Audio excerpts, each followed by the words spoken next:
Hello students, আজকে আমরা double object সম্পর্কে কিছু জানব। অবজেক্ট সাধারণত দুই প্রকারের, একটি হচ্ছে ইনডাইরেক্ট অবজেক্ট এবং একটি ডাইরেক্ট অবজেক্ট। তো ইনডাইরেক্ট অবজেক্ট কি? Generally refers to man or animal. আর ডাইরেক্ট অবজেক্ট কি? Generally refers to lifeless thing.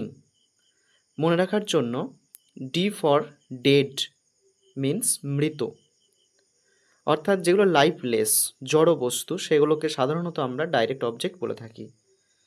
তো বাক্যের মধ্য দিয়ে আমরা দেখি, first sentence, Ram gave me a watch. এখানে ওয়াচ হচ্ছে ডাইরেক্ট অবজেক্ট। কেন? কারণ ওয়াচ হচ্ছে একটা লাইফলেস থিং, আর মি একটা পার্সনকে বোঝাচ্ছে, সেই জন্য এটা ইনডাইরেক্ট অবজেক্ট।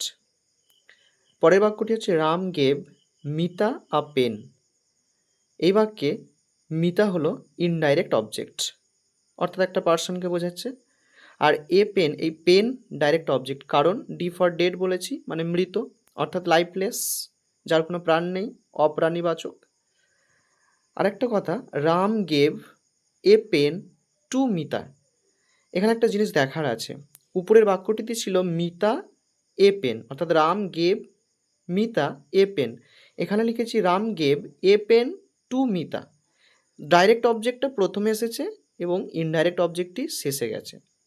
তো যখন ডাইরেক্ট অবজেক্টটি প্রথমে আসে, শেষে ইনডাইরেক্ট অবজেক্টটি যায়, অর্থাৎ তাদের জায়গাটা বদল করে, চেঞ্জ করে, সেক্ষেত্রে ডাইরেক্ট অবজেক্টের পরে আমরা কি করব, একটা প্রেপজিশন দেব, সেটা হচ্ছে টু।